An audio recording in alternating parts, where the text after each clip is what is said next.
Buenos días, soy Jocelyn Carrión y les doy la bienvenida a una nueva sesión de análisis de coyuntura que Desco organiza cada semana, hoy martes 14 de abril del 2026.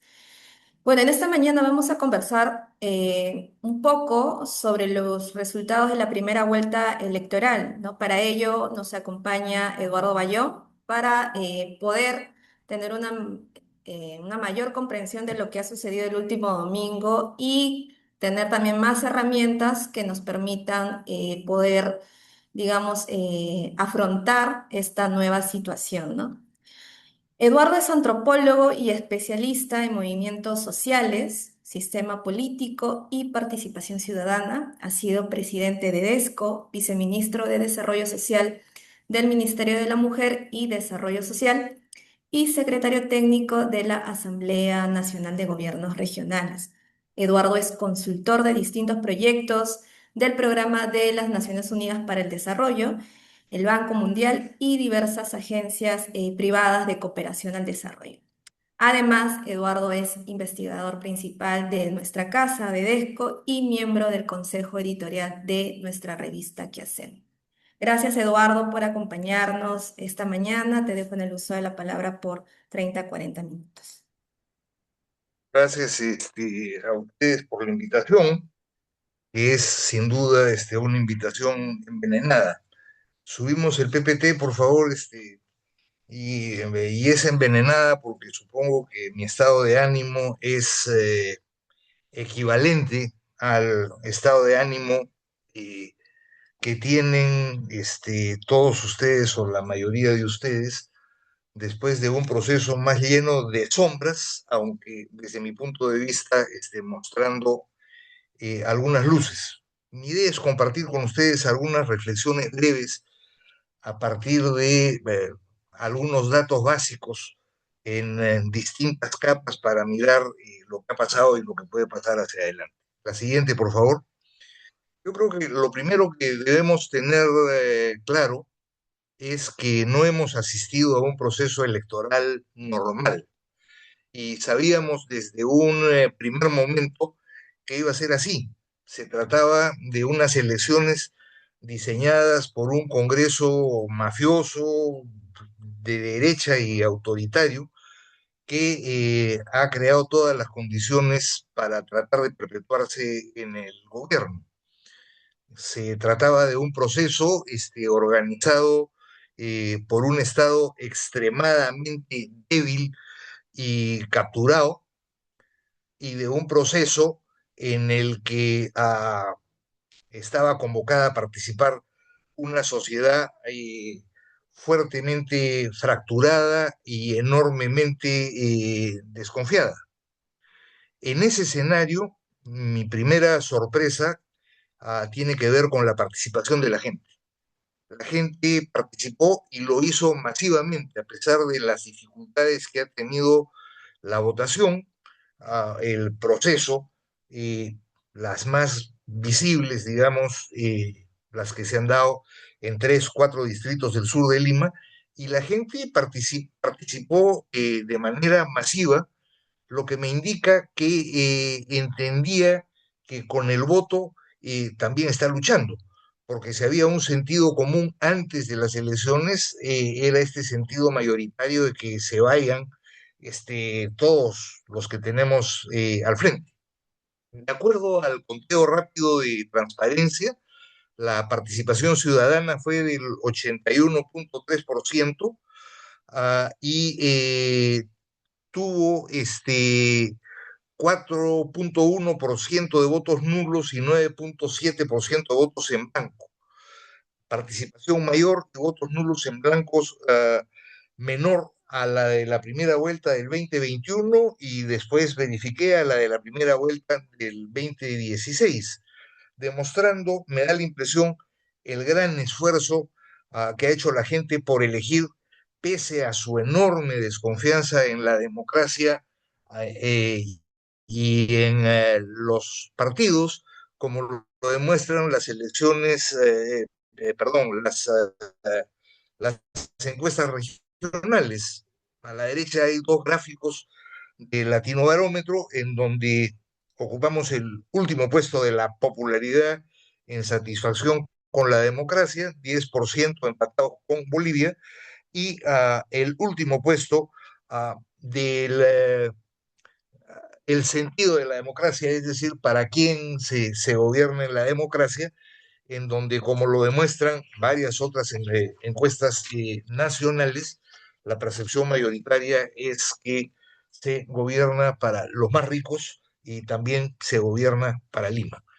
La siguiente imagen, por favor. Eh, las elecciones de un Congreso, que es el que va a concentrar el poder, y de la fórmula presidencial, un Congreso que será indisoluble a nivel de su Senado por los próximos 5 años, y de un presidente que va a gobernar en teoría 5 años, ciertamente aparecen como un desafío grande. Entre otras cosas, porque en los últimos 10 años no podemos olvidar que hemos tenido 8 presidentes, y en ese lapso hemos transitado de un sistema presidencialista a un gobierno del Parlamento, como lo evidencia sin ninguna duda el carácter indisoluble del Senado, que termina convertido en el poder máximo, y la desaparición del voto de confianza. A lo largo de los últimos años, no cabe duda, el Congreso se ha erigido en el primer poder del Estado. Desde julio del 2021 han aprobado más de 67 artículos cambiando la Constitución, la enorme mayoría de ellos referidos al título de la estructura del Estado y orientados a asegurar fundamentalmente el control parlamentario sobre todos los otros poderes. El régimen que el Congreso vigente ha creado, obviamente con la complicidad subordinada del Ejecutivo, está basado en los supuestos de que la fragmentación sociopolítica y el predominio de grupos pragmáticos e incluso grupos criminales y afines al discurso de la ultraderecha van a ser una constante de la política peruana, que les permite el control de alguna manera del poder del gobierno. Todas las acciones del Congreso estuvieron dirigidas a controlar las elecciones del domingo, y el Estado, a través de una coalición de muchas bancadas blindadas de cualquier control, se movió en esa dirección. No es casualidad que 88 de los 130 congresistas hayan estado postulando en estas elecciones. Las reglas para el control del juego político, básicamente la modificación y la aprobación de las leyes 31981, que eliminó las PASO, de la 31988, que se zurró en el referéndum y retornó a la bicameralidad, y la 32058, que eliminó la alternancia en la fórmula presidencial y la paridad en las elecciones regionales, permitiendo además que los congresistas postulen en las elecciones subnacionales, además de otras granjerías menores, como exonerar de los requisitos para ir al Senado a los integrantes del Congreso actual. Como recordaba Rosa María Palacios ayer, no, el domingo, es decir, el día de las elecciones, la democracia es el gobierno de las mayorías con el respeto al derecho de las minorías. En nuestro país es clarísimo que las mayorías se fragmentaron aceleradamente por la perversión de las reglas de juego, consagrándose de alguna manera el imperio de las minorías. Basta decir que el Congreso que preside Rospigliosi representa apenas al 25% de los electores del 2021. Vamos a la siguiente, por favor. La alianza de facto que ha estado en el Congreso, básicamente Fuerza Popular, Renovación Popular, Alianza para el Progreso, Avanza País, Somos Perú, Podemos, Acción Popular y Perú Libre, destruyeron la frágil institucionalidad democrática, el Estado de Derecho, e incluso la persecución del crimen, todo en su absoluto beneficio. En ese proceso, la frivolidad de estos personajes llenó el Congreso de privilegios, entregándonos un Congreso que hoy día cuesta 1.768 millones de soles, donde cerca de 1.300 millones se van en pago de personal. Un Congreso que cuesta más del doble de lo que costaba el 2022, es decir, después de la pandemia. Y esto como la fresa de una torta que tiene en la base el desprecio grosero por los electores y el desdén por la vida de la gente, uh, graficado, digamos, en su complicidad con Dina Boluarte y los muertos que la acompañan. Ya, estos elementos, como es obvio, explican el enorme rechazo que generan en la población, rechazo que comparten con los partidos políticos. La cédula de votación, 44 centímetros por 21, era el símbolo perfecto del caos que se avecinaba el domingo. 5 columnas para 5 elecciones simultáneas, 35 agrupaciones, 37 en realidad en competencia y varios miles de aspirantes nos hablaban claramente de la elección con más candidatos en los últimos 60 años en el mundo, a excepción de una elección en Haití que tuvo como 50 y absolutamente en toda la historia del país. La eliminación de las PASO multiplicó el número de partidos y abrió las puertas a agrupaciones que no habrían superado los filtros, incluso de los procesos anteriores, que sin embargo ya iban a esta distorsión, asegurando una arquitectura electoral que les permite acceder al poder y a la representación a grupos con números irrelevantes. En otras palabras, es clarísimo que se iba a un proceso en donde todo apuntaba de alguna manera a prolongar la situación que estamos viviendo. La siguiente lámina es claro que todas las encuestas registran en el sótano de la aprobación, de la aceptación, de la confianza, sea cual fuere la variable que se utilice, al Congreso de la República y a los partidos políticos. La última medición de la encuesta nacional de hogares les da a los partidos políticos a los partidos políticos les da 2.4 de aprobación y al Congreso ligeramente por encima de 3. Y eso lo sabíamos absolutamente todos y todas y lo sabían también los integrantes del Congreso. La siguiente, por favor. Lo que no era tan previsible de cara al proceso del domingo fue el naufragio de la OMPE en la organización de la votación. Retrasos significativos en la distribución del material electoral, problemas con el funcionamiento y las conexiones de las computadoras o ausencia de estas y locales inadecuados por todos lados, se fueron evidenciando particularmente en Lima desde las primeras horas. Al final, todo indica que 52.261 electores en Lima se quedaron sin votar porque no se pudieron instalar 187 mesas en varios distritos del sur. La incapacidad de la OMPE para responder a una situación que fue generando un malestar que crecía y la tempranísima aparición de López Aliaga denunciando por enésima vez un fraude en su contra, retomando, hay que decirlo, una letanía que había iniciado semanas atrás y que incluía una amenaza directa a Corbeto, enrarecieron rápidamente el ambiente y en pocas horas asistimos a una sorprendente y acelerada película que puede alimentar múltiples sospechas y que tiene que ser aclarada pronto. La secuencia mínima fue muy clara. Se producen los problemas, López Aliaga, no, perdón, partamos de atrás.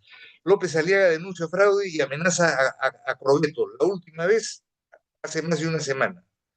Desde la OMPE contratan a un proveedor con reiterados contratos con el Estado, la Municipalidad de Lima incluida, y por lo menos con un incumplimiento verificable de contrato con la propia OMP.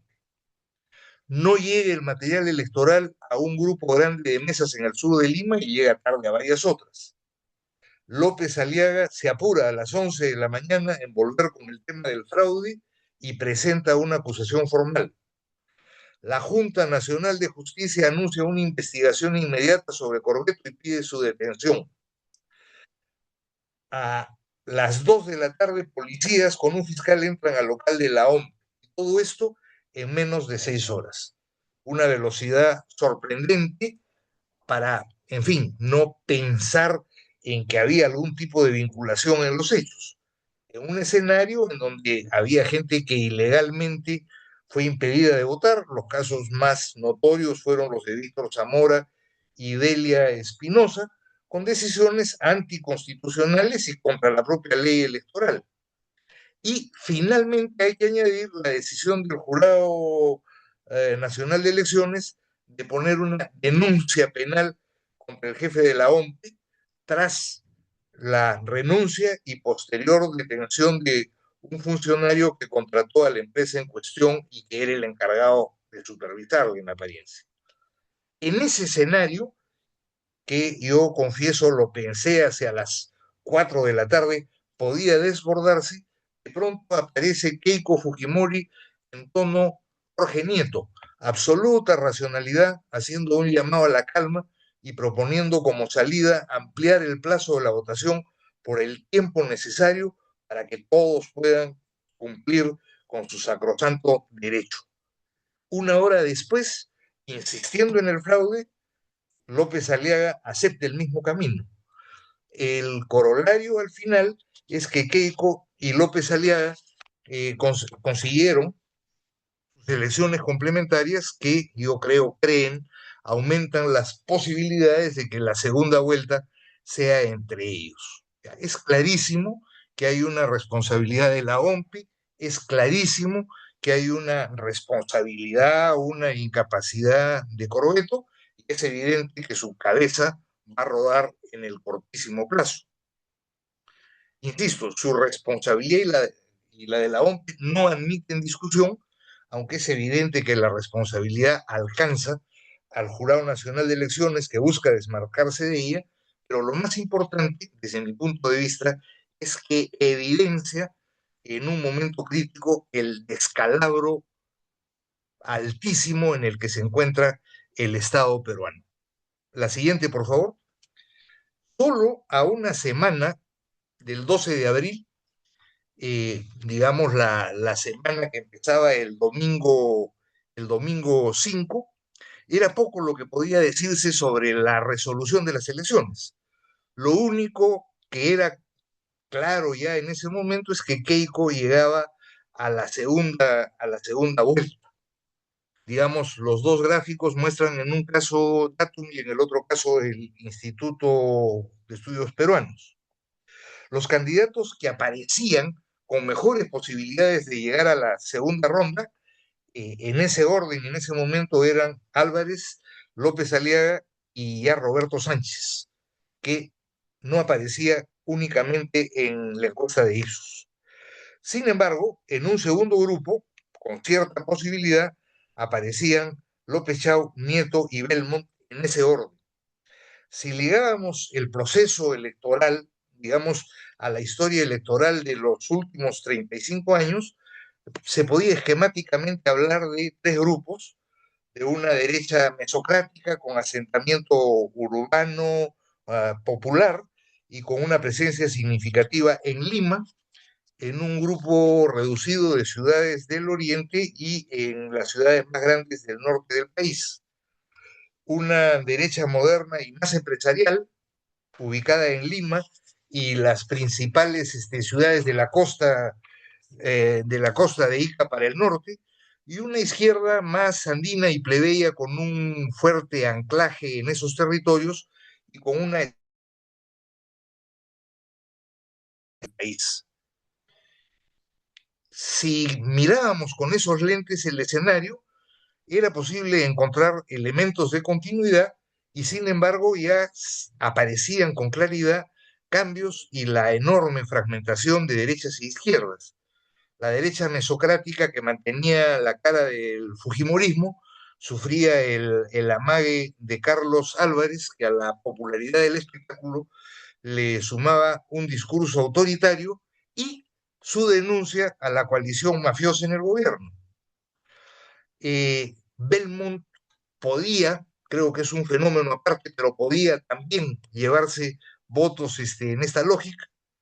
La derecha moderna y limeña aparecía deshecha entre Williams, Molinelli, Grosso, Quiabra y hasta Spa, porque López Aliaga es más o menos claro que no la representa cabalmente. Castillo se ponía en el partidor con gran ventaja eh, como continuador de Castillo, con el sombrero y la hoja de ruta incluidos, que le permitieron crecer con un discurso que combinaba la radicalidad con una apelación permanente a la dimensión identitaria.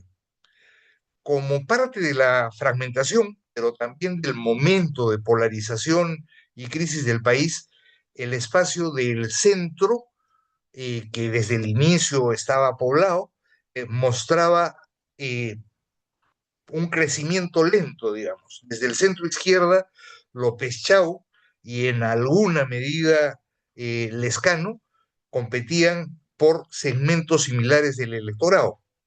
Desde lo que yo llamaría la centro derecha, liberal y progre, Jorge Nieto y Marisol Perestello también crecían apelando a segmentos específicos del electorado. En el caso de Nieto, muy claramente y con mucho éxito a la juventud y al final a su condición de arequipeño, me da la impresión. Todos estos candidatos disputaban sus posibilidades electorales y competían y se mataban en primer lugar entre ellos.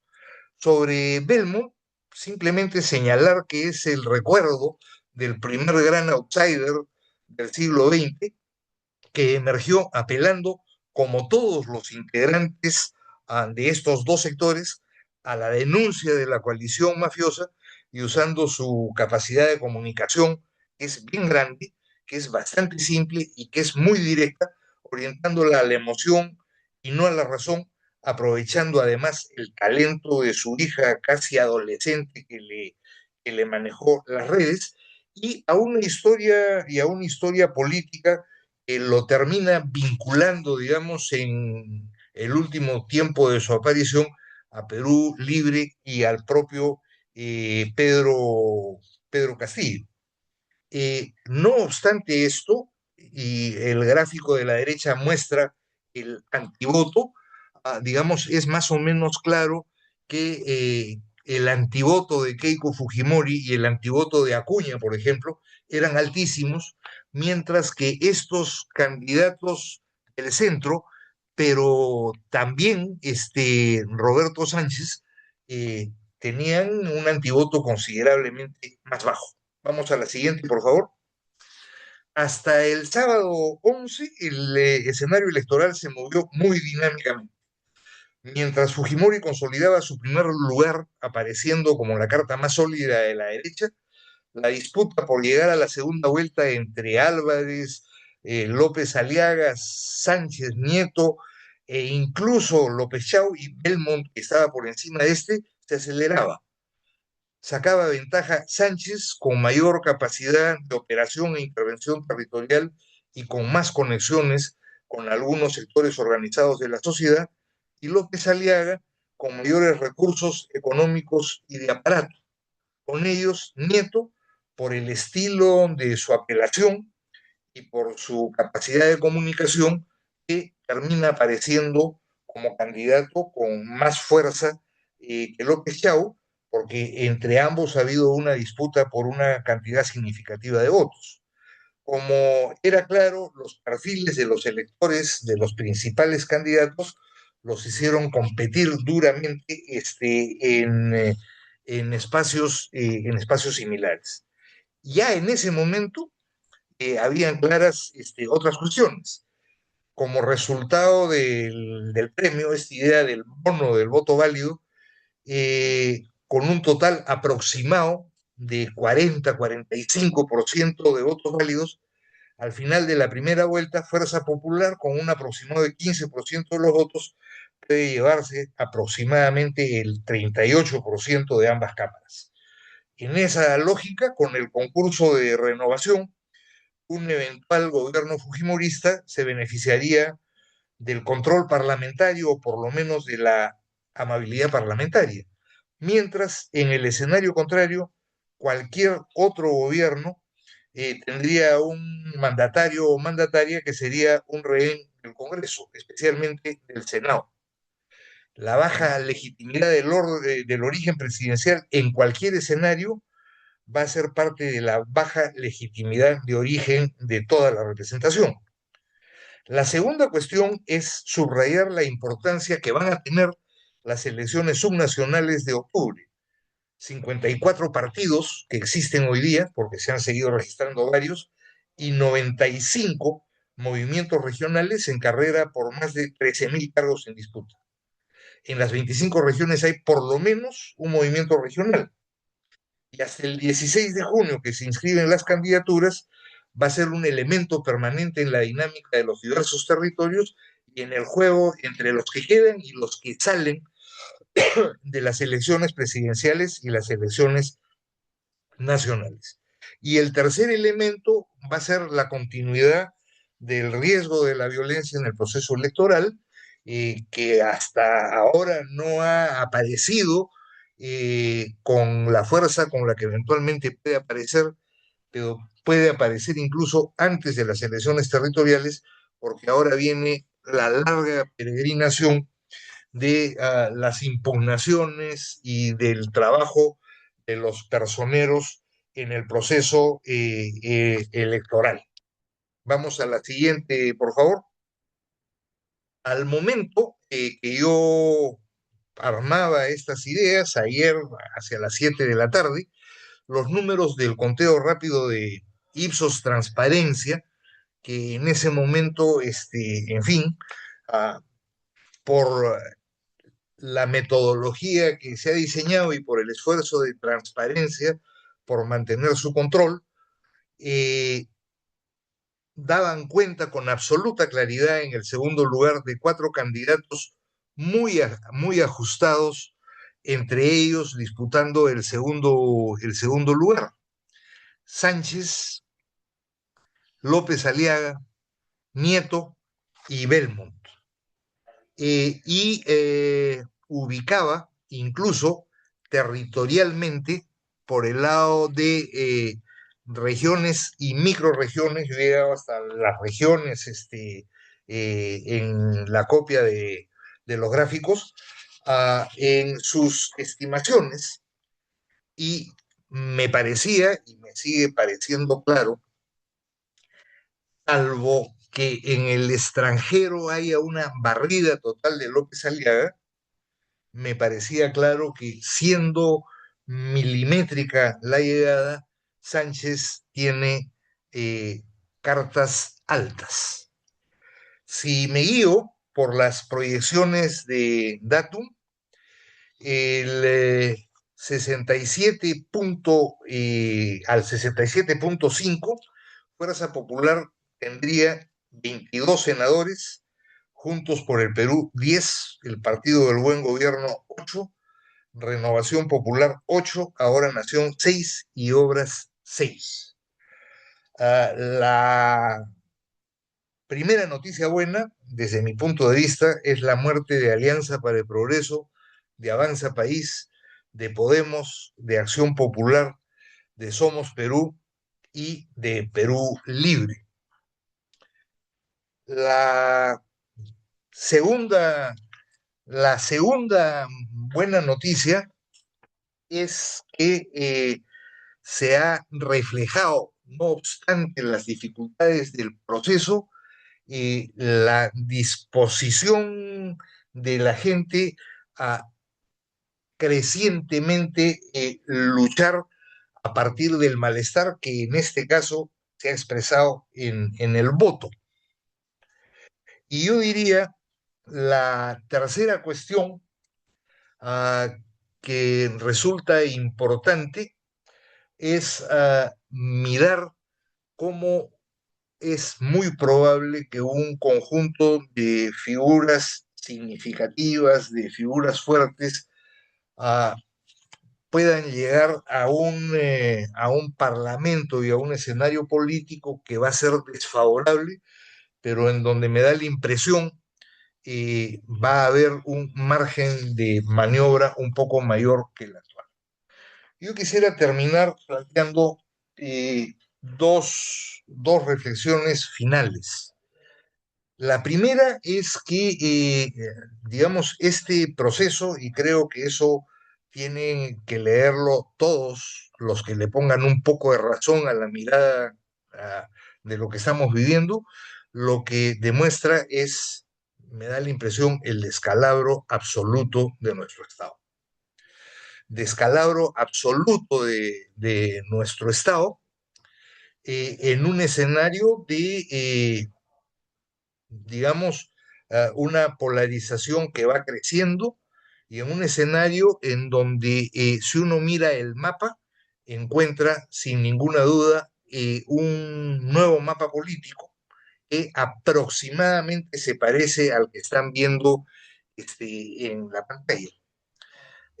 Habla muy claramente de una territorialidad de la política, habla muy claramente, entendiendo por territorialidad de la política la percepción y la identificación de razones y de pasiones, pero sobre todo de historias en determinadas opciones, ah, más allá de los candidatos que las representan.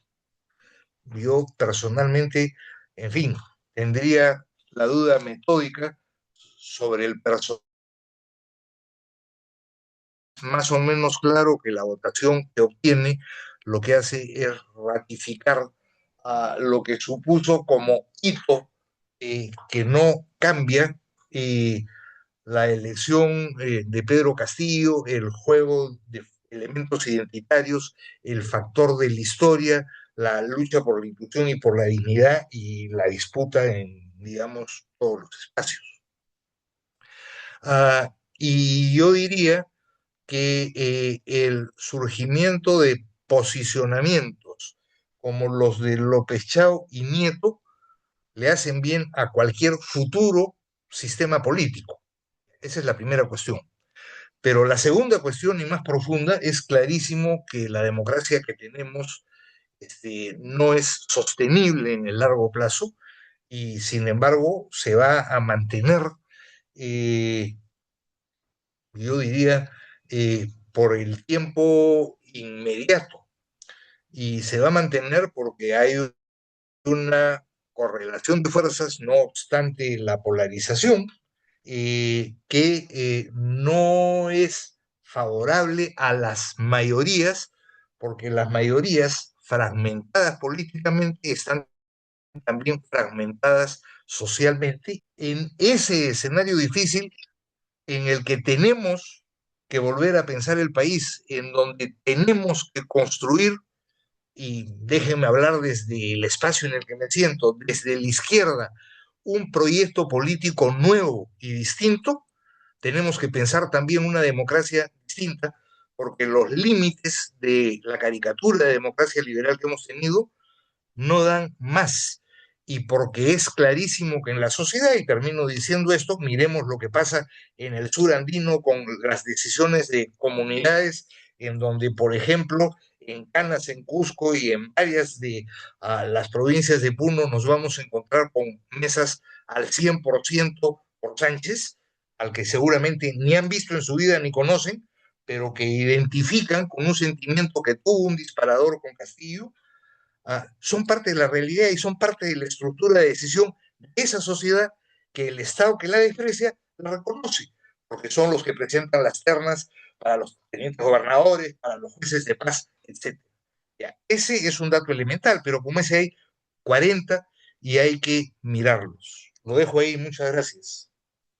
No, gracias a ti, Eduardo, por tu reflexión. Ha sido importante tener esta lectura previa o a los últimos días, ¿no? Previo a la elección del domingo y ya luego también tener elementos un poco más concretos para poder tener una interpretación de lo que estamos afrontando ahora.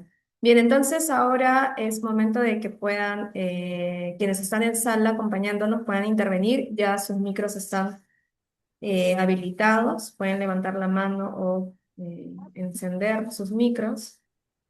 Ricardo, Sí, por favor, verifique. gracias. Sí, adelante. Gracias, Jocelyn. No, gracias, Eduardo, por este corte de cosas que están ocurriendo, no han terminado de ocurrir, pero la primera señal que quiero compartir contigo es es curioso que en este proceso de muerte lenta del sistema político, los tres candidatos que están peleando el pase a la segunda vuelta, los tres defienden este sistema putrefacto. Entonces, más allá de el enorme interés de la población en participar, de la ciudadanía, en fin, terminan sosteniendo y consolidando este régimen que no termina de morir. ¿Cuál es tu reflexión sobre eso, por favor? Gracias. Gracias, Ricardo. Tenemos también a Rolando con el pedido de la palabra. Adelante, Rolando. Sí, ¿cómo están? Buenos días. Estoy desde Puno en la plaza Dante Nava, lo que es el poema Orgullo Aymara, lo que vale la Aymara. Soy Aymara. Quisiera preguntar al doctor Bayón tres preguntas muy elementales que me parecen importantes a la hora cuando él explicaba, ¿no? Quisiera partir por la última exposición donde exponía el mapa el- electoral en el sentido de que es como que se han geoterritorializado las elecciones o las mapas, me refiero a la cuestión de votos. Yo quisiera preguntar, detrás de esto, ¿qué existe? ¿Por qué esta figura se da? ¿Hay otras razones, aparte de lo que Bayón mencionó? ¿Por qué razones ellos, digamos, de pensando en las regiones de Puno o sino del norte, lo- este, esos comuneros o esos campesinos tienen que optar por esos partidos? ¿Qué les lleva a inducir que el voto debe ser por tal partido, no? Como que habría para mí, mi segunda pregunta, una disputa entre los Andes, lo que él decía, entre los Andes, la costa, el oriente, ¿no? Entonces, ¿es una razón histórica o es una razón coyuntural política, ¿no? Una tercera pregunta y finalmente quisiera concluir, este, ¿crees tú, JP, en el sur andino, a pesar que va a tener una representación importante en el Congreso, en el Senado, pueda por lo menos proponer o disputar, a pesar que el compañero anterior preguntó, claro, es una cuestión, digamos, no tan seria. ¿Por qué crees que los campesinos son izquierdistas cuando tú al final preguntabas? O sea, mi pregunta es, yo no soy izquierda ni derecha, me considero indianista catarista en mi principio, ¿no? ¿Y crees que la derecha, perdón, la izquierda en el sur andino, a pesar que en estas elecciones ha habido bastante, tendrían que convulgar los aymaros, los quechos, al postulado de las izquierdas que tú has mencionado? Eso en concreto. Muchas gracias. Gracias, Rolando. Tenemos también a Armando, por favor, adelante. Sí, muchas gracias por la presentación, Eduardo. Dos preguntas sobre puntos que tú mencionaste. Independientemente de quién gane, ¿no? Y cómo se dé la correlación de fuerzas en el Congreso, en el Senado, ¿tú cómo ves la posibilidad de que se repita un escenario como el 2016 o el 2021 en donde, bueno, el perdedor no se va a su casa, sino que mira, así como están las cosas, tú no vas a llegar al 2031 y vamos cortándote y que ya sea de izquierda o derecho de centro, en realidad no haya la capacidad para tratar de darle un poco de estabilidad al sistema político, para bien o para mal. ¿Tú consideras que podríamos continuar con esta situación de gobierno que no te duran lo que deberían de durarte? Esa es la primera pregunta. Y la segunda, respecto a lo que tú señalabas, la necesidad de construir una suerte de partido político, de momento, ¿qué tan factible tú ves de que esto sea y tratar de construir alguna suerte de confluencia democrática, considerando que hasta ahora no ha sido posible realmente construir esa suerte de confluencia democrática en una situación de urgencia y de presión importante. Estuvo circulando en estos últimos días un video de Marisol Pérez Tellos que es durísimo contra otros líderes políticos en términos de por qué no se pudo alcanzar un nivel mínimo de confluencia democrática y que aparentemente no fue tanto por bases ideológicas o programáticas, sino que fue fundamentalmente egos, así de simple. Entonces, ¿tú ves posible que hay alguna capacidad para realmente construir una suerte de confluencia que funcione, que sea orgánica? Gracias. Gracias a ti, Armando. Pilar, adelante, por favor. Buenos días con todas y todos. Muchas gracias, Eduardo. Yo tengo dos preguntas. La primera es, en el 2021, las mesas que no se instalaron, perdón, las mesas instaladas fueron 99.9%. En el 2026, el día domingo, ese porcentaje de mesas instaladas fue del 99.8%. Entonces, la diferencia no ha sido grande, sino lo que ha sucedido es que esto se ha dado en Lima, porque anteriormente se daba en las regiones y no pasaba nada, ¿no? Entonces, mi pregunta es, ¿no crees que ha habido algo intencional para quemar a Corbeto, dado que recuerda que la mafia que nos gobierna ha hecho innumerables esfuerzos por tomar la OMPE y no pudo, y además la rápida reacción de la Junta Nacional de Justicia, etcétera, hace sospechar al respecto? Y la segunda es más bien pedirte una reflexión sobre redes sociales y elecciones, siendo consciente de que de repente es muy pronto para eso, pero me explico. Se supone, ¿no es cierto? Se suponía, mejor dicho, de que las redes sociales tenían un rol fundamental, porque según estadísticas, el 93% del padrón electoral estaba en Facebook, el 85% en TikTok y el 50% en YouTube. Pero los resultados de los que han utilizado las redes sociales han sido muy distintos. Por ejemplo, Acuña, ¿no es cierto? Y Luna han metido muchísima plata y no les ha resultado. En cambio, otros, ¿no? Sí metieron mucha plata, como López Aliaga, y sí le ha resultado. Entonces, no sé si tienes algunas reflexiones sobre, digamos, el nivel de importancia y de real incidencia de las redes en estas elecciones. Muchas gracias. Gracias, Pilar. Eduardo, tenemos dos pedidos de palabras más. ¿Te parece si las recibimos o prefieres cortar ahora? No, podemos seguirlas. De acuerdo, gracias, Eduardo. Alejandro, adelante. Sí, gracias Eduardo por la presentación. Yo tengo dos preguntas que tienen un carácter más bien, diría, prospectivo. Entonces, el tema es que todos estamos esperando, vamos a decir como buenos demócratas, veremos quién sale en la segunda vuelta, nos resignaremos si salen López Aliaga y Keiko, pero mi pregunta es, ¿cómo crees tú, a partir de lo que sabes, que va a reaccionar el sur en esa lógica? Así como hay las acusaciones de fraude del lado de López Aliaga, yo me pregunto si va a haber tanto conformismo del otro lado, dado el grado de rechazo que ha habido a los candidatos en la campaña. Es decir, hasta qué punto van a estar contentos con los resultados electorales, se van a ir a sus casitas diciendo, bueno, mala suerte. O sea, yo sí creo que ahí hay un tema que de repente está moviéndose en otro sentido y quería saber qué piensas y si de repente tienes algún tipo de información al respecto. Y lo segundo tiene que ver con el problema que está detrás de del problema del sistema político, que tiene que ver con la gobernabilidad. Porque está claro que no solamente están perdiendo las elecciones como antes en los países del sur, sino que le va a ser muy difícil al Estado gobernar esos territorios, ¿no? Entendiendo en cuenta que, vamos a decir, qué tipo de autoridades van a nombrar y qué tipo de autoridades, cómo van a aceptar, vamos a decir así, directivas de un Estado que no consideran ni legítimo ni... Entonces, la polarización es bastante grande. Entonces, la pregunta es, ¿qué tanto esta polarización crees tú afecta ahora a las políticas, ya no solo del sistema, sino del propio gobierno? Y ahí te quedo. Gracias. Gracias, Alex. Maki Ruiz, adelante. Buenos días, ¿cómo están? Gracias, Eduardo, por la presentación y saludo a todos. Dos cosas. Una es que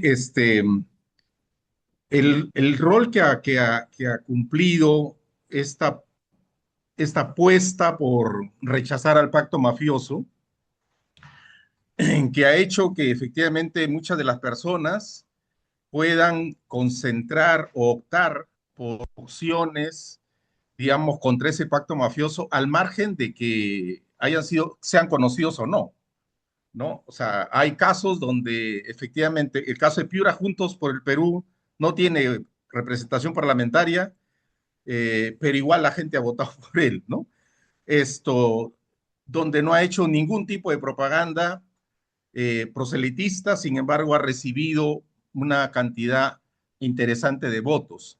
Yo creo que, y recuperando lo que mencionaste en algún momento, sí hay en la realidad un sentimiento de rechazo de la gente y ha sido canalizado a través de estas opciones. Sin embargo, como mencionaba, creo, un colega, no les da la estocada final.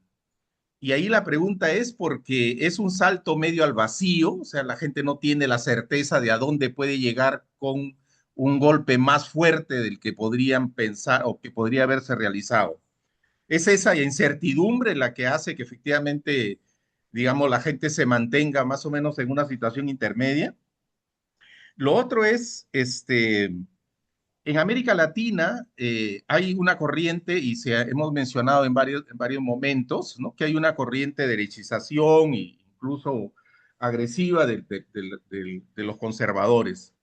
¿Cuál es tu lectura en el país en cara a las elecciones frente a esa corriente internacional, particularmente en América Latina, influenciada por Trump y todo lo que sabemos, ¿cierto? Y lo tercero es el tema de gobernabilidad. ¿Hay condiciones iniciales para una confluencia o una resistencia democrática, si cabe el término, en las dos cámaras? Hay la posibilidad inicial.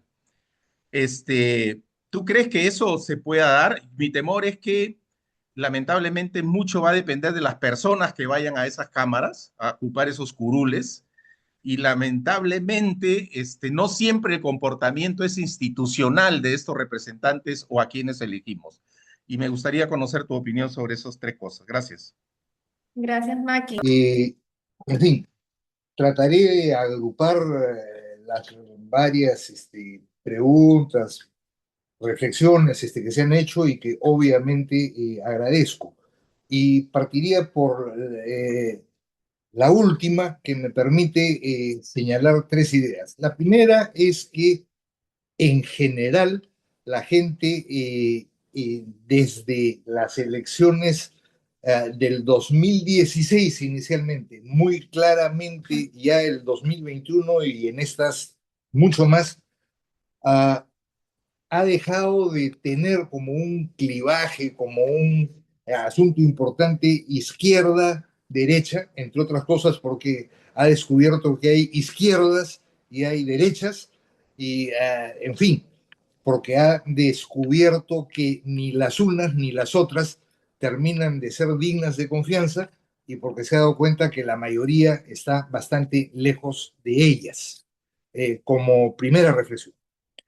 Y esta primera reflexión es importante porque se sostiene muy fácil y alegremente que el sur vota por la izquierda y que el sur tradicionalmente ha votado por la izquierda, cuando en realidad el sur tradicionalmente se ha enfrentado con Lima y el centralismo más que otros espacios del país.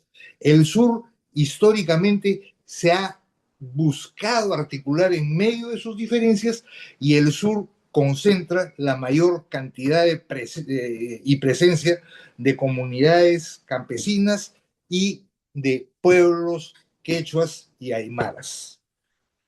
Y es ese elemento identitario el que los ha llevado en algunos momentos a votar por las izquierdas, y el momento más significativo fue el voto por Castillo, que no era el voto por la izquierda, era el voto por alguien que era visto como un maestro rural, sindicalista, como ellos, excluido, luchador, que llegaba a buscarlos. Al extremo que Sánchez hoy día, y lo decía con orgullo, ha buscado ponerse bajo el ala protectora de Castillo, desde el momento en el que se da cuenta que esto le resulta claramente rentable. Sombrero incluido y hoja de ruta incluida. Ahora, esto explica las razones del mapa tentativo. El mapa tentativo, es decir, los resultados de esta votación expresan historias de larga duración que no son exactamente las mismas en el tiempo, pero historias de larga duración en el sur del país y en particular en el mundo campesino, en el mundo rural del país. Y expresan identidades y malestares, resistencias y una persistencia en luchar y en afirmar su derecho a la incorporación, ¿no es cierto?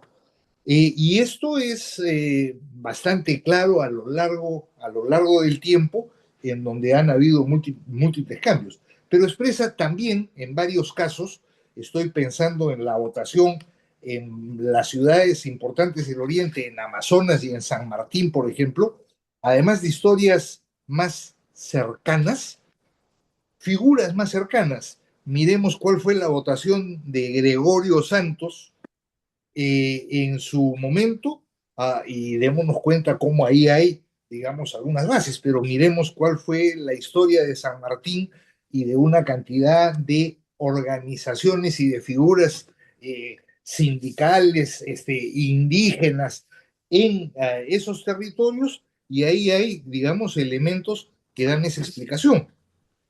Y lo propio va a ocurrir en el caso de la costa moderna, en donde aparecen bolsones que tienen que ver con historias distintas. Entonces, me parece que el asunto es claro. Ahora, acá, y ahí veo un comentario de alguien que me dice, Freddy Machicao, Arequipa es el que ha dado la espalda a la tradición sureña. A ver, Arequipa es el primo de la tradición sureña, el más fuerte, el que se ponía adelante por sus intereses, los de Arequipa y no los de todo el sur, en determinados momentos de la historia de este país, pero Arequipa ha vivido de Puno largo tiempo, ¿no es cierto? Y Arequipa ha vivido de las haciendas y la concentración de tierras en la sierra también de largo tiempo. Y si Pedro Pablo Kuczynski llegó a la segunda vuelta y fue presidente de este país, fue por el voto de Arequipa, al que se le añadió el voto de Hilo, que era el voto más importante en Moquegua. Y esto lo único que hace es hablarnos de las particularidades de las historias de esos territorios. No es homogeneidad. En el mismo Puno, el vínculo entre quechuas y aymaras es un vínculo que ha cambiado en los últimos años en el contexto de estos procesos, porque la distancia entre quechuas y aymaras, sí, ha sido una distancia que ha existido, digamos, en diversos momentos. Eso es, digamos, sobre sobre este asunto, y es a eso a lo que me refería como territorialidad del voto. Posibilidad de confluencia democrática. A ver, lo que ocurre es que no hay actores con fuerza como para determinar la confluencia, y lo que ocurre en general, dicho sea con el mayor respeto, es que hay una cantidad de egos y una cantidad de miradas particulares sobre la verdad. Es decir, no hay una discusión de fondo, no es que existan proyectos medianamente delineados que establezcan diferencias. Eh, y eso definitivamente se ha expresado en este tiempo en la política, pero tiene como correlato también la diferenciación y la fragmentación que se observa en la sociedad. Y lo que está instalado en la política, pero también en la sociedad, es la desconfianza. Y la desconfianza que tiene que ver con múltiples desigualdades.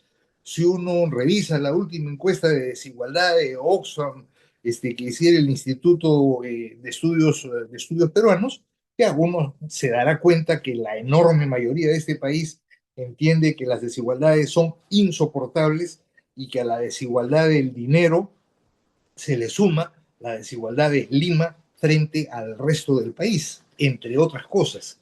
Y eso es resultado, de alguna manera, yo diría, de una historia larga que, en fin, en la política no es sustantivamente distinto, pero tiene, digamos, sus sus propios, sus propios clivajes y es parte cada vez más de fenómenos globales. Es decir, démonos cuenta que las derechas que leen, que no existen en este país, más allá de leerlo al laje, en Europa y en algunos países de América Latina recurren a las categorías y a la mirada gramsciana de la lucha por la hegemonía. ¿Ya? Y le dan definitivamente vuelta. Entonces es de alguna manera en ese escenario que yo creo en el país tiene algunos elementos que permiten creer en que podemos entrar a un ciclo distinto y nuevo, y desde mi punto de vista, el partidor sería el 2021 y lo que supone de alguna forma la motivación de la elección de Pedro Castillo, abren la posibilidad efectivamente de ir construyendo proyectos políticos que confluyan, digamos, en algunos aspectos y que entiendan que hay que redefinir lo que tenemos como democracia. Y puse el ejemplo de varias de las instituciones comuneras que han cambiado su sentido y su forma de operar, que tienen que ser parte de alguna forma del sistema político. El futuro de la reacción del sur. Yo diría, la reacción del sur es centralmente la reacción de Puno, Cusco, Apurímac, a la que se le suma una parte significativa del centro. Y sí, lo adelanté en mi comentario inicial, hay un enorme riesgo de violencia en el cortísimo plazo, porque intuyo que parte de los votos de estos territorios van a ser disputados y van a buscar ser anulados en mesa, fundamentalmente por López Aliaga y en menor medida por Keiko Fujimori. Ya, es clarísimo que Fujimori quiere que la segunda vuelta sea con Porqui, porque eso en su cabeza es lo que le garantiza la victoria y lo que le garantizaría estabilidad y condiciones en su gobierno. Pero ese va a ser un primer momento porque la disputa va a continuar de alguna forma en las elecciones subnacionales con actores que están fuera de este proceso. Por ejemplo, todos los caciques, clientes o beneficiarios de Alianza para el Progreso, para poner de alguna forma un ejemplo. Las redes sociales y las elecciones, las redes sociales sí han jugado un papel. Ahora, han jugado un papel en aquellos que han tenido claro a qué segmento se dirigían y que han tenido, más allá de lo que decían, un esquema de comunicación y un tipo de apelación a la emoción. Y en ese sentido, creo que uno de los ganadores es Belmont. Y yo tengo la impresión que quienes manejaron las redes de Belmont, de la misma manera que quienes manejaron las redes de Nieto, y en menor medida las redes de otros, eran gente joven que sabía qué quería comunicar y que se dirigía a segmentos específicos. Si ustedes miran en una de las láminas cómo se movieron las intenciones de voto la última semana y cómo saltaban unos y caían otros, y miran a quienes estaban buscando en Google, se van a dar cuenta que habían quienes estaban funcionando y quienes no estaban funcionando. Es decir, Acuña y Luna me da la impresión que apostaron a la visión y a la versión chicha urbana, ¿no es cierto? Influencers, colores, no, no. La gente que estaba buscando por quién votar y que estaba tratando de informarse y de mirar redes, no estaba buscando, me da la impresión eso. Ahora, ¿tienen una influencia enorme? No, pero sí tienen una influencia que les ha quitado muchísimo peso a los medios masivos de comunicación que sin ninguna duda han estado inclinados a López Aliaga y a Keiko Fujimori, y se han prestado, sobre todo el grupo El Comercio y Perú 21, que en teoría ya no es del grupo El Comercio, se han prestado a una lógica de demolición de todos aquellos que iban apareciendo y que les preocupaban, que en el fondo eran prácticamente todos, a excepción de Keiko Fujimori y de López Aliaga. El tema de la gobernabilidad es complejísimo, no va a haber mucho más gobernabilidad que la que hemos tenido hasta hoy día en el corto plazo. Eh, el proceso de la segunda vuelta va a ser un proceso muy tenso, no importa quiénes sean los candidatos, mucho más tenso si es Keiko Fujimori Sánchez que en cualquier otro escenario. Los dilemas para sectores grandes del electorado entre esos dos candidatos, entre esas dos opciones, eh, ya no pueden mirarse en términos del cáncer o del SIDA que nos acompañó a lo largo del siglo XXI, y sin embargo la tendencia va a ser esa, la combinación de sentimientos de miedo a libertad, y qué cosa es ni siquiera lo más deseable, sino el mal menor, tienen que ver con la desconfianza general instalada en una sociedad que, entre otras cosas, como resultado de lo vivido, no termina de pensar a, desde los individuos en la idea de futuro. Ya, la idea de futuro la piensan los grandes empresarios en términos de invierto ahora para que durante 40 años siga ganando lo que estoy ganando. Pero incluso los políticos están mirando el futuro, por cuánto tiempo voy a ganar los miles de soles que gano al mes, el beneficio, voy a manejar contratos, etcétera, etcétera.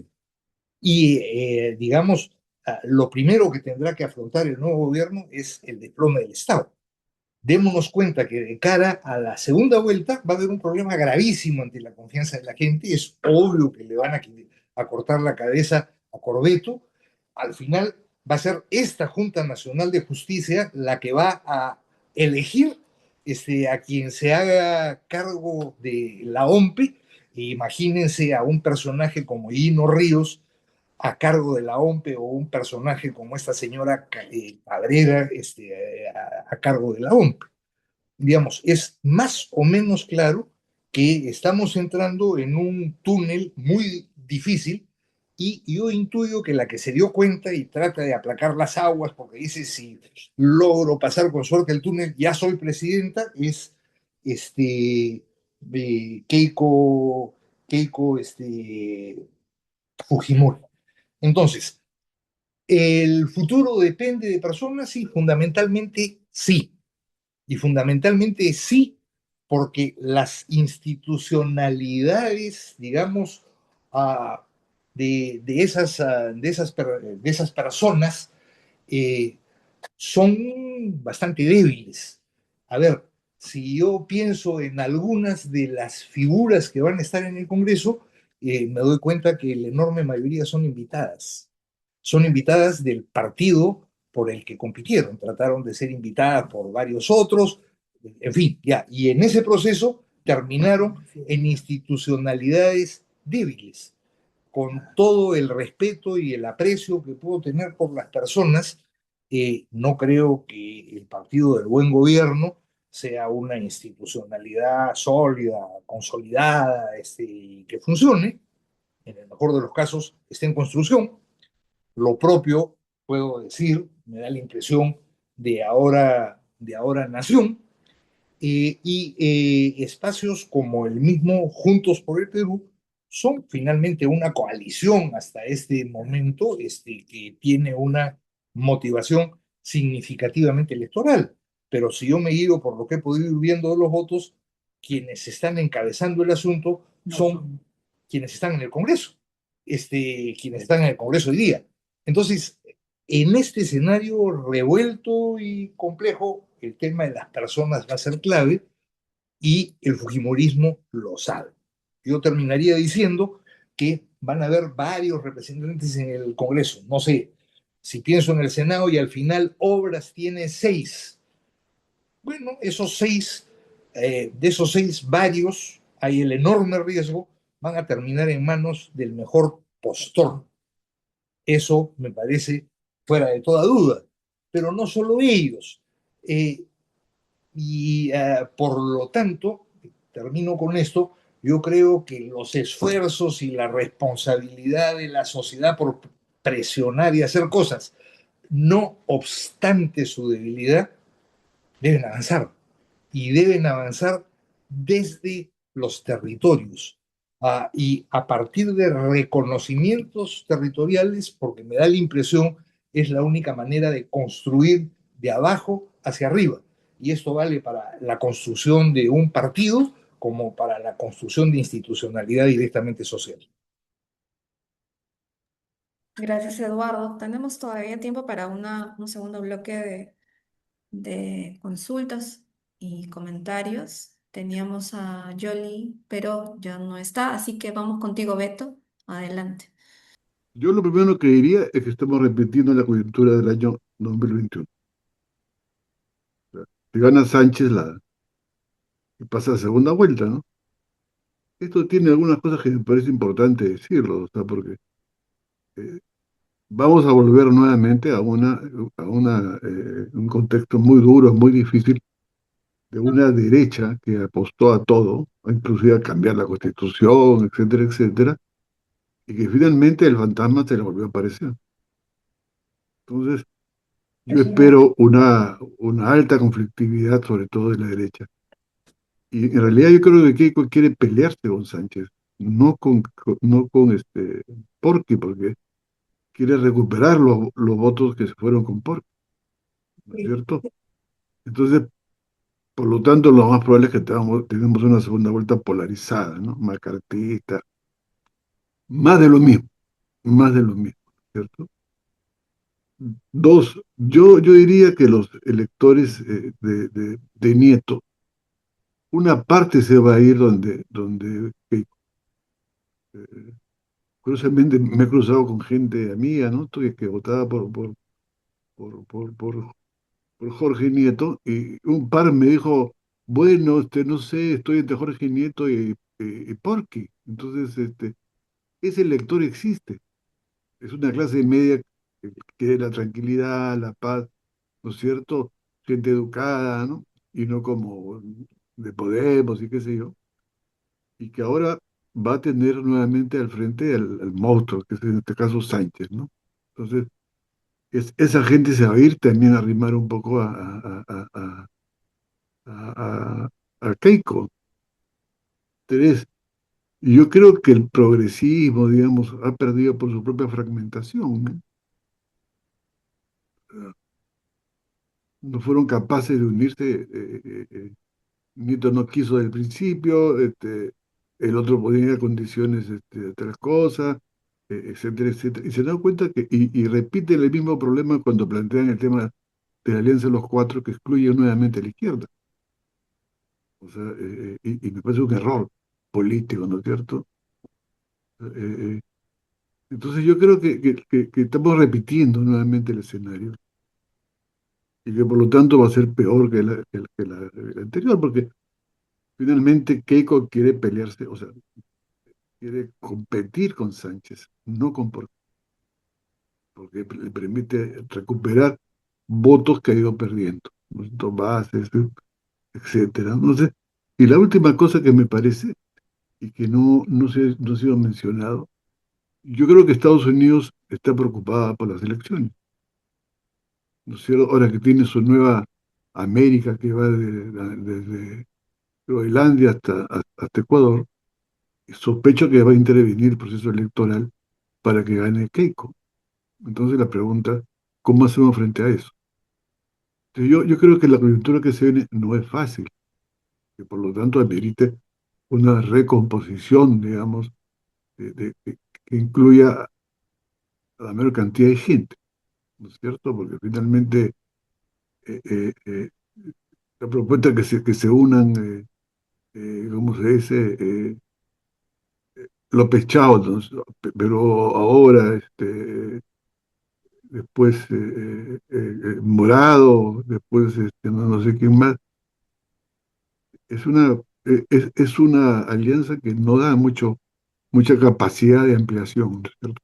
Y yo creo que creo que seguimos sin entender el castillismo, ¿no? Seguimos, y creo que es el castillismo que ha vuelto a ganar, quieras o no. Entonces, y creo yo que hay que recomponer ahora. Es un castillismo complicado, si ustedes vieron la conferencia de prensa, está Antauro. Imagínense lo que se va a venir. Entonces, y el problema es qué hacemos nuevamente con el castillismo, cómo nos comportamos, ¿no? Porque nos hemos comportado de una manera en el 21 o 26, y ahora nos vamos a comportar como nos comportamos. Vamos a rechazar el castillismo, vamos a buscar una alianza con el castillismo en el Congreso. Yo creo que sería una cosa distinta, pero al mismo tiempo parecida a la del 21, con otros actores y con una polarización. Esa es mi opinión, digamos, desde el punto de vista de la política, ¿no? Eh, y creo que va a ser más difícil que la vez anterior, ¿no? Donde el factor internacional juega pues una pieza importante, y la recomposición de una derecha que ha invertido tiempo, plata, ha cambiado la constitución, como dice Bayón, 60 veces, etcétera, etcétera, de repente se da cuenta que el fantasma está ahí, que aparece nuevamente, ¿no es cierto? Esa es un poco mi visión. Entonces, yo creo que lo que queda por delante es que la gente que cree en la democracia se una sin exclusiones. O sea, hay que ver cómo nos aproximamos a ese el elector, no sé, que barrió en Cajamarca, que tuvo ciertas presencias en el sur andino, etcétera, etcétera. Porque el voto de, si uno compara el voto de Nieto, es el voto de PPK, Lima más Arequipa, ¿no es cierto? Entonces, eh, ese es un poco lo que quería decirle, ¿no? O sea, no, yo espero cosas mucho más difíciles que lo que hemos vivido en el pasado, ¿no? Muchas gracias. Gracias, Y Beto. gracias, Bayón. Gracias, Bayón. Tenemos también a Freddy. Si te es posible prender tu cámara, te lo vamos a agradecer. Ah, Adelante. buenos días. Para el que ha hecho la ponencia, que tiene su punto de vista, solamente dos aspectos. El Perú, más de 200 años, no estamos normal, estamos mal. Un ejemplo solamente. Yo soy juliaqueño, aymarista. En el año 23, en enero, he participado de esta matanza que ha habido. Es como ejemplo. En el Perú no hemos reaccionado porque el Estado principalmente se ha ocupado de beneficiarse solo ellos. Ese es el primer punto. El segundo punto es, los peruanos, los ciudadanos, no hemos hecho nada para resolver este problema. Parece que, como dijo, que se llama eh, Basadre, ciegamente los peruanos estamos ya en el abismo y estamos cayendo. Solamente un ejemplo sobre este punto es el caso de 1980, los 20 años que los peruanos nos hemos desangrado y nos hemos matado. Así todo, los peruanos no nos damos cuenta, no queremos, parecemos masoquistas, ¿no? Entonces, esto lo que ha sucedido el domingo, no es que haya sucedido el domingo mismo por problemas de la OMPE o la policía o algo. Esto lo han tramado ya más de 2, 3 años atrás, ¿no? Entre los primeros que están en el esto con la votación, los congresistas que quieren ser senadores, ¿no? Y algunas entidades privadas, por ejemplo, los medios de comunicación que han cerrado totalmente, ¿no? Su opción por los primeros. Entonces, esas dos cosas solamente para que comente el expositor. Gracias.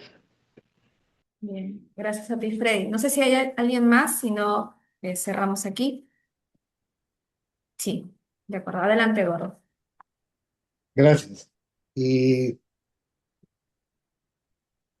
sobre lo de Beto, y más allá de si Keiko quiere pasar a la segunda vuelta con Sánchez o con López Aliaga, y sigo pensando que prefiere pasar con López Aliaga. Keiko ha definido claramente cuál es su futuro y cuál es su parada. Ha insistido hasta ayer en la noche que el enemigo es la izquierda y lo ha subrayado. Que haya bajado el tono de voz y que no sea tan altisonante como López Aliaga no la diferencia en absolutamente nada. Creo que eso es lo primero que hay que decir. Y su interés al final se relativiza y se relativiza porque ella tiene claro que ya han sido elegidos los parlamentarios de renovación en su cálculo hasta ahora, con los votos que ya tiene López Aliaga, ella tendría prácticamente una mayoría, un control del Congreso al que podrá sumar, sin ninguna duda, tienen larga historia y experiencia en ese asunto a varios otros. Ahora, es clarísimo, y el señalamiento de Beto es muy importante, que los mayores preocupados fuera de este país por la elección son los americanos. Y es claro que los americanos, por el tipo de mirada que tienen de la política y del funcionamiento de los aparatos, van a preferir sin ninguna duda a Keiko Fujimori sobre López Aliaga. Digamos, ya les basta con un original, Milei, ¿no es cierto?, a tener una caricatura. Y en ese sentido, prefieren definitivamente a alguien que les garantice un mínimo aparato y una capacidad de relacionamiento con distintos sectores que es más o menos claro que no tiene López Aliaga, que sin duda será pues el engreído y el favorito de Trump porque es la caricatura de la caricatura. Pero digamos, el tema es claro, es evidente que desde antes de la elección han estado preocupados, es evidente que nos han mandado un embajador que es incontinente y que ya nos ha anunciado que vamos a comer ceviche de hamburguesa, es evidente que nos han mandado a un embajador que va a empezar seguramente a declarar y en cuanto se, comillas, estabilicen los resultados, veremos las declaraciones seguramente de Rubio, buscando señalar muy claramente el derrotero que buscan los americanos. Y que, hay que decirlo, es el derrotero que están esperando varios grupos empresariales grandes. Es verdad que en silencio porque hacen extraordinarios negocios con los chinos y no quieren que se les malogren tampoco. Pero es clarísimo que vamos a estar en el centro de la tormenta y más aún en un momento en el que vienen otras elecciones que tienen tanto o mayor importancia, sin duda la de Brasil mayor, y intuyo que la de Colombia también en la región.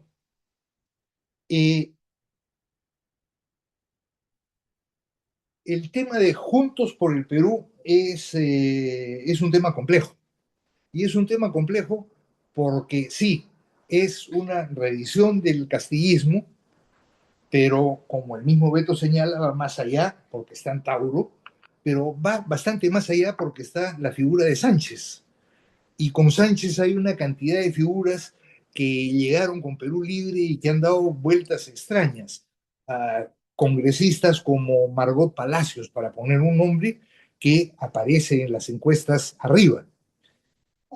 Y en esta complejidad en donde sí están presentes muchos de los elementos positivos y de las fragilidades y limitaciones de lo que era el castillismo, hay también una impronta, otros elementos que hacen sin ninguna duda el escenario más complejo y que hacen bastante más difíciles las posibilidades o la capacidad de, en fin, adaptación a acuerdos democráticos de Juntos por el Perú con otros sectores.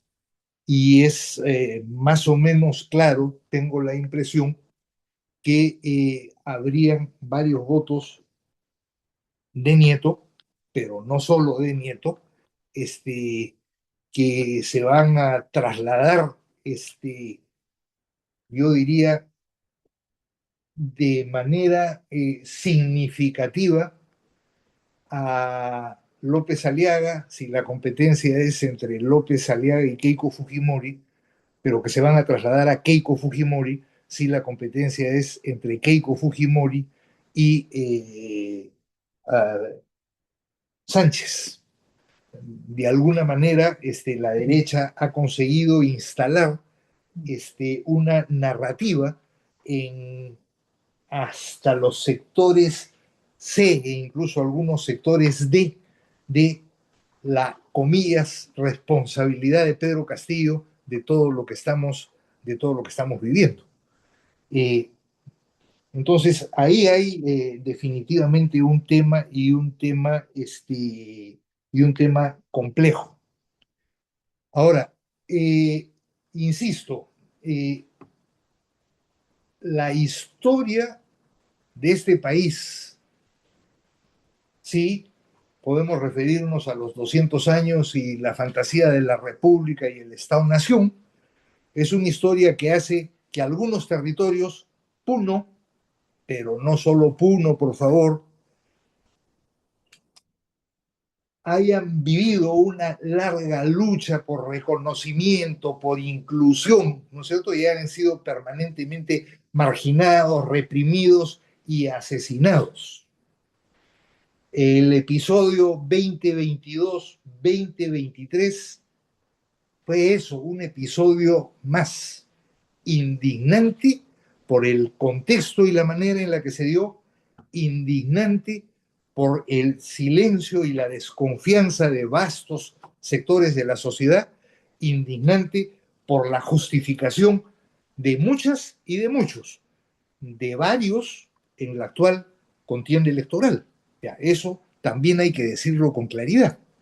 Y es evidente que la impunidad a la que estamos asistiendo hasta este momento y la reivindicación de esos muertos y de esas muertas, parte, digamos, del conflicto y de las distancias y las fracturas instaladas, tiene una responsabilidad enorme en el Congreso y en el Estado, pero sí tiene una responsabilidad significativa también en sectores de la sociedad que les dieron la espalda, en algunos casos por miedo, en otros casos por ignorancia, pero que expresan la fragmentación y el quiebre en esa sociedad y en aquello que produjo como organizaciones en las décadas del 70 y el 80 y que hoy día nos pone frente a un panorama nuevo. Y eso hay definitivamente que entenderlo. Y eso va más allá de la izquierda y la derecha. Y la lógica de los medios de comunicación, le hemos visto todos, creo que no tiene mucho sentido abundar en el asunto. Digamos, si los televisores no costaran lo que cuestan, yo ya habría pateado al que tengo en mi casa en alguno de los múltiples momentos en donde me daba repulsión, a, más allá de lo que decían, la cara que ponían al decirlo algunos de los personajes más importantes y serios que hablan, y al mirar quiénes aparecían como analistas. Y finalmente, y termino con esto, me resignaba pues dándome cuenta que el mundo es complejo y que uno de los primeros responsables de célula que tuve en mi vida hace muchísimos años se llamó Fernando Rospigliosi. Muchas gracias. Gracias a ti, Eduardo, por compartirnos tus reflexiones sobre un momento crítico que estamos atravesando, ¿no? Y que también ha sido enriquecido también por las intervenciones de quienes nos han acompañado esta mañana. Sin duda, como también mencionaron, ya tocará el momento en donde tengamos que tomar alguna posición, ¿no? De cara también a una apuesta por la defensa de los derechos, la defensa también del Estado de Derecho, en fin, ¿no? Lo que sí podemos reconocer quizá con un poco mayor certeza es quienes están de lado, quienes han venido ejerciendo en todo caso fuerza a favor también de la vulneración de los derechos y el derrumbe o el declive también del Estado democrático, ¿no? Entonces, vamos a estar expectantes de lo que se viene para seguir dialogando y reflexionando.